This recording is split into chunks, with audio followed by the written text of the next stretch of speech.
The ability to cool the phone down by up to 30 degrees Celsius if needed. I'm actually so hot right now. Oh my goodness me. That's the best thing ever. It's insane. It's like a handheld refrigerator. Oh, it's so reliably, consistently cold. And it's not cool. This is cold. Cold to the touch. I mean, just to give you an idea, a 30-degree difference is enough to take you from a hot room into a room so cold that you would get frostbite if you stayed there. You try it? Are you a fan? Oh, also, the charger that you saw, this thing right here can do 165 watt fast charging, which is a pretty absurd figure. So the phone is empty right now. Let's plug it in and come back in a few minutes to see just how fast. 3, 2, 1, go. It's already off. How's it at 1% already? Now, I don't know if this is just a British thing, but it feels to me like Harry Potter was such a massive part of everyone's childhood. Every Christmas, Risha and I basically do a movie marathon of the entire series, and that's why seeing it all in tech form, which is like my current passion, hits so hard for me. We actually have seen a Harry Potter phone before, but this is meant to be the next level up from that. Plus, there's now a Harry Potter tablet too. So let's get into the phone first. My goodness. It feels like one of those interactive storybooks. This is an image of Diagon Alley, by the way. If you know, you know. Then the phone.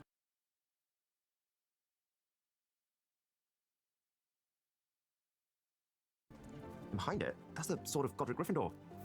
No, then the phone, and behind it, that's the sword of Godric Gryffindor. Is this some sort of code for something? I can't figure it out. Please tell me we're actually getting a sword in here. Oh, right, yeah. Okay, well, it's a 90-watt charger and cable. Well, that's a bummer. But to be fair, it's actually impressively small for a 90-watt charging brick. It's about the same size as Apple's 27-watt one. There's a second compartment. I like this SIM ejector. That's the Hogwarts school emblem. And on the inside, I love this case. It feels very much designed with this specific version of the phone in mind. And on the inside is a soft felt finish with a Dementor carved in, which is not going to be enough to suck the fun out of this for me. It's actually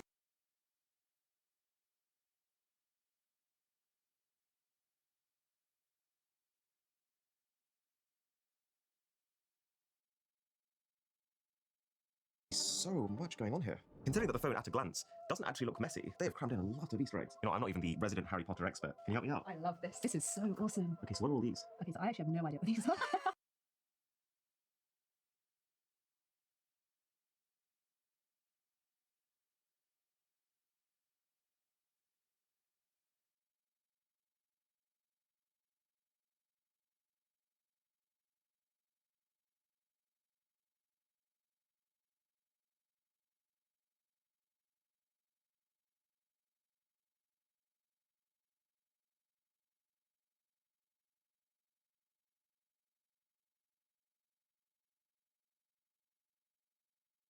I know what all of these are. That's the Hogwarts emblem. Draco Dormiens Nunquam Titilandus. It's actually really strange. It sounds really fancy, and it means never tickle a sleeping dragon. What? Yeah.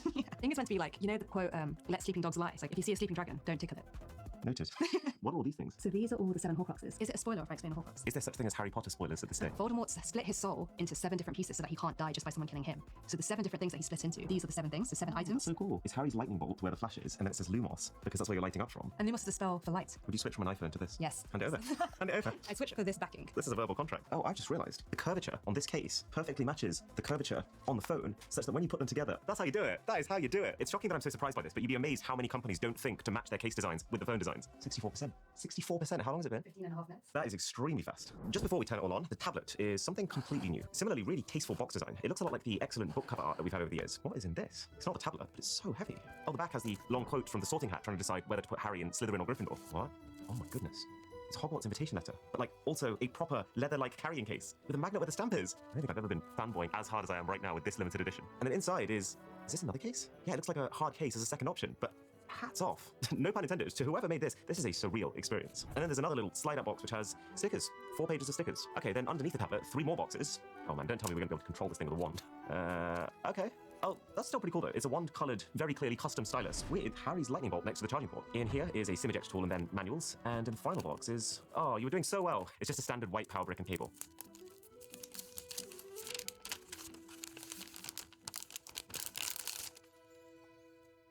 Right, let's see what the boot-up screens look like. Oh, that was kind of funky. Smoke and mirrors. The tablet was a bit less interesting. So the theming on this phone is, it's okay. It's a little half-hearted, I would say. Some icons are completely gold, others have a little gold ring, but they're still their normal colors. There's actually very little they've done to this phone. The folders look cool, I guess. Oh, this is cool. The always on display has this smoke disappearing effect. Is this the Ravenclaw diadem? Yeah. Okay, so thank you. So look at this, it's like smoke effects. Oh wait, no, it's changing. Oh, that's even cooler, because that's one of the other Horcruxes. The Locket of Voldemort.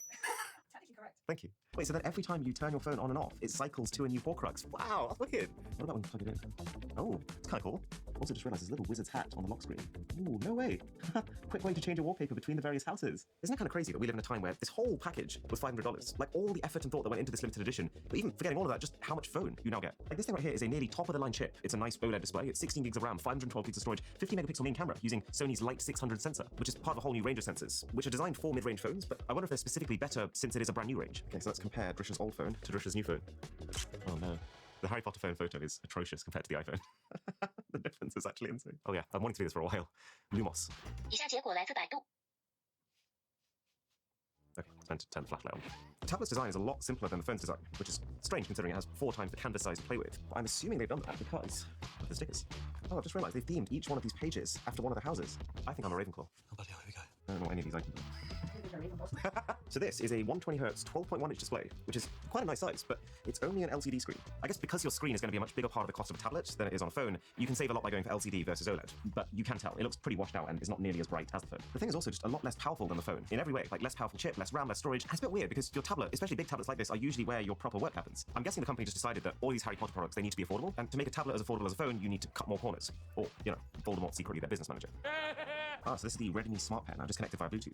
It's actually surprisingly responsive. And it's got not one, but 2 different buttons on it. So I can use one of them to cycle between which instrument I'm writing with, and the other one cycles between the color. That's actually really well executed. And that one has just turned to 100%. How long? Exactly 30 minutes. Exactly 30. Okay, so the second half of charging is definitely slower than the first half, but that's to be expected. And it's actually got really, really hot. Now that it's charged, let's actually have a little look at this phone. Whoa. You cannot say they don't try. Oh, that wallpaper. Bumblebee is meant to be a pretty fast guy, so it's kind of cool that every single time you leave an app, they've got this interactive wallpaper in which he zips forward back into frame. And they also give you quite a lot of different always-on display options, too. I feel like Transformers fans really get treated. Man, this just makes me think. Red Magic phones, they're not perfect. You know, they do need to work on their camera quality and their software a bit, but also, holding this in my hands right now, I can't shake the feeling that this, as a slab of hardware, is perfected. I love the 2-tone finish on the back. I love the smooth matte sides, the slim borders of the phone, and the fact that they're completely even. Plus, the front camera is invisible. I just feel like as a concept, this right here is what we've been dreaming of ever since the very first smartphone. Now I've got to give a rating for all of these. Okay, 6, 7, this gets a 9. And a sub to the channel would be transformative. Now for something that I 100% guarantee you did not see coming. This is the Minions edition of Insta360's go-to camera. I won't lie to you, I can't stand the Minions. I know this is an unpopular opinion, but I nearly walked out of the cinema during Minions 3, and I just drove past the cinema the other day to see that there's another one coming and I nearly hurled. But I'm also someone who can appreciate a really well-themed limited edition. So this is the camera. And what I really like about it is that it feels purposeful. You can really tell that this collab didn't come about from like, which brand is going to bring the biggest media attention to our product? But instead, hey, our camera already kind of looks like a Minion. Wouldn't it be funny if? Here's a really high-quality paint job. And it's just such a fun, thumb-sized way to record some actually pretty decent-looking 1440p video. But this, at its core, is a Go 2, whereas the company's actually just launched their next-generation Go 3S and is sponsoring this video so I can give you an early look at it. Essentially, they've taken the perks of all their previous Go cameras, that they weigh less than 40 grams, that they come with all the magnets and attachments that you place them basically anywhere, but now with a big focus on video quality. Because this now shoots in 4K resolution. They made a 40-gram camera that shoots 4K. I have pens that weigh more than 40 grams, so I have no idea what they've done to make that happen. Whenever I use these Go cameras, this is how I do it. So you put the included magnetic necklace on, and the camera just snaps in place. It automatically turns itself on, it turns itself off, it records snippets throughout your day, and it can even edit them for you to the beat of a song. And also, now with the 3S, if you ever lose it, you can find it with Apple's Find My, and you can connect it to the Action Pod to turn it into a full-on vlogging-style camera with a rotating screen and 140 minutes of battery life per charge. So link below to check it out with a free extra screen protector. I've also realized something really cool about this watch. It rotates the watch face based on which way up I'm looking at it. Now this confuses me. This is the limited edition Strawberry Bear phone. Here's the thing, even with his cute, fluffy, strawberry-scented exterior, this guy is one of the main villains from Toy Story. Why does he get his own limited edition? Anyways, in the first box, oh, it actually smells like strawberry, like really notably. So there's a case. I've no idea what this is. A bracelet? Juvenile handcuffs? And this is maybe a phone stand? Wait, let me just take a sniff. Wow. It literally smells like I dived headfirst into a cinema pick and mix stand. So then the phone box, you can see the word Lotso written everywhere, which is actually short for Lotso Huggin' Bear. You know, the character's actual name. A SIM ejector with his cursed face stamped onto it. There's an insert with an About Me card. Goodness me. A page of matte stickers and then a completely clear case. There's the phone below which, nothing really of note, it looks like. Okay, so does the phone smell of strawberry? No, it doesn't. So what's the deal with this Lotso bear? Well, turns out he is super popular in China. He is mass-produced, he's unusually fluffy for a villain, and he smells like strawberry. Like, very literally. Oh my god, it's so good.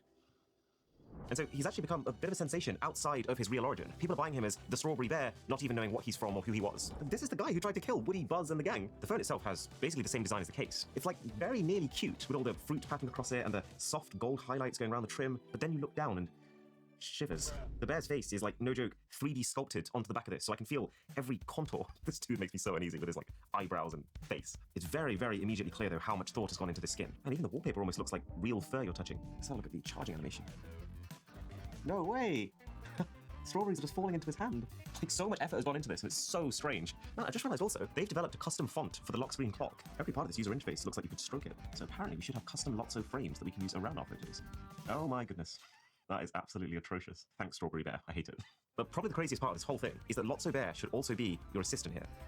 Well, I think this dude is hiding within your software skin at all times. But I have to give credit where credit's due. For what it is, it's really cool to get actually scented stuff. And I realized the reason I wasn't completely sure what this is because I couldn't see how it attaches to your phone. Well, magnets. There's a ring of magnets in this case, which allows the bear to just snap on. And that is your phone stand. And then if you really well and truly want to create a monster, then this weird lanyard handcuff thing attaches to the bottom like so. Who is this for? Who would buy this? I think this is meant to be endearing, but it feels like a form of torture. I mean, as far as the execution goes, I feel like it's hard to argue that this is not a 10 out of 10, but it's just that the idea feels like a 2 to me. I think I've got some weird strawberry bear phobia. I'm not a fan. Now, with the majority of limited edition phones, they're not actually more expensive than the company's normal phones. They're not really designed for profit, but instead just made in really small quantities to create a sort of buzz. But when Lamborghini gets involved, that changes a little. This is the $900 Redmi Champion Edition. And bear in mind, $900 is a pretty monumental cost for a company who sells most of their phones at like $400 or less. The SIM ejector is a little bland, but I like the carbon fiber style backing. Oh, and the case is nice too. If I had to guess, I would say that car company cases are like the most faked type of case. So it's cool to see an official one, which is designed to have the same finish as a steering wheel, apparently. I've just realized, even all the pull tabs are also custom shaped to match Lamborghini's sharp design language. There's a charger underneath, also branded, and 120 watts. It's very nippy. And the smartphone and the cable beneath that. Oof. Oh, wow.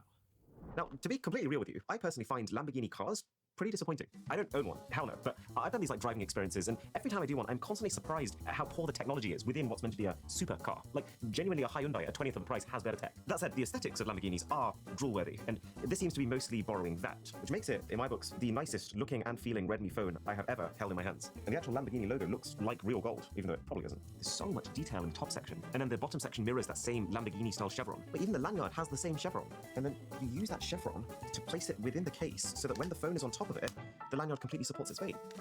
Pretty neat brand integration. It's literally you versus the guy she tells you not to worry about. Let's see the boot temp. Whoa. I see the appeal of that. I guess you could also say that this has Lambo performance too. This might genuinely be the most spec'd out phone I've ever held in my hands. Snapdragon 8 Gen 3 chip, 24 gigabytes of LPDDR5X RAM, 1 terabyte of UFS 4.0 storage, 5,000 mAh battery, 120 watt super fast charging. So some part of me's thinking, should I switch to this? It also says the display goes up to 20 watt super fast charging. So some part of me's thinking, should I switch to this? It also says the display goes up to 4,000 nits of brightness. My S24 Ultra is rated at 2,600. Although I wouldn't take that to mean that this display is 40% brighter than this display. It's basically just because the way that peak brightness numbers are measured can be very specific use case. So you can't apply those numbers to the general use of the phone. The software skin is actually kind of cool. Everything is hexagonal. But at the same time, how did not one person involved in this look at this weather widget and think, yeah, maybe just at the very least, let's not include that on the default home screen? I'm kind of curious how the cameras on this compare to the cameras on my phone. If they are actually better, then I might just do this. Let's give it a go. I'm actually not sure. Tell you what, I'm going to put these two images on screen. You guys tell me which one you think is better. Maybe I will switch. Now, just before we get to the biggest limited edition thing that I've ever opened, let's take a look at the most expensive phone. So you saw the $900 Lamborghini phone, right? But what can Porsche cook up with Honor for over 3 times that price? You can really tell that you're opening something expensive this time around by the sheer volume of packaging. Oh, they couldn't have made a non-stick label. Seriously, Honor? Okay, we're in. So this is a stylus. I do appreciate how it's included in the box. It makes a big difference when an accessory is the default option. But wow, does this company not know how to use sticky tabs. The phone feels really, really light. But we'll get to that. Oh, 3 boxes underneath. I like the look of this middle one. So that is a Porsche-designed SIM ejector, and inside is a beautiful-looking case. Yes, please. Looks like the same stitching that you get in the seats of a Porsche. What's this? I think it's a pen case? Wow, it really is beautiful, though. It's really hard to communicate the quality to through the camera, but it feels designer. Also, pretty slick how every single accessory so far is matte black. I feel like I'm unboxing a full in-theme EDC kit. Even these throwaway inserts, they're not like plain cardboard texture. It feels like the real deal. Okay, the cable is pretty standard, and the charger, oh god, that's 3 times now. It's definitely not me, but yeah, the charger looks pretty basic too. So what's in here? Oh, it's the same thing. So cable and then power brick. Oh, this one's a UK power brick instead of Europe. Oh, there are definitely much more efficient ways to give you both options, but yeah, I guess at $3,000 they just do not care. They're just pretty happy to throw stuff at you. 4 times. 4 times on it. What are you doing? So this is the iconic Porsche Flyline, this kind of swooshing ridge shape that you get along the panels of their cars. The camera module is designed to look like a Porsche windshield, and the color is Porsche's agate gray. I mean, I can kind of buy it. Like, if you're a real fan of their cars, then seeing that exact shade of gray on their phone, maybe? But to me, gray is just gray. You'd really have to know to know. And this iconic Flyline they talk up so much, it doesn't really look much different to the ridge on the Lamborghini phone, or really any other ridge I've seen. It all just feels a little bit trivial. It's like we partnered with legendary car maker Porsche to create a crease on the back of our phone. That said, the design is not just for show. This phone, as well as titanium lettering in the camera, also has a super light titanium hinge. And to give them credit, it is shockingly slim and light. This is 234 grams. That's less than the weight of an iPhone 14 Pro Max. That is wild for a folding phone with literally 2 times the screen area. And this software skin actually feels very sophisticated compared to the ones we've tested before. They haven't themed every single icon, but because the theming itself is so subtle, it doesn't look like a mess. Also, both screens just generally look and feel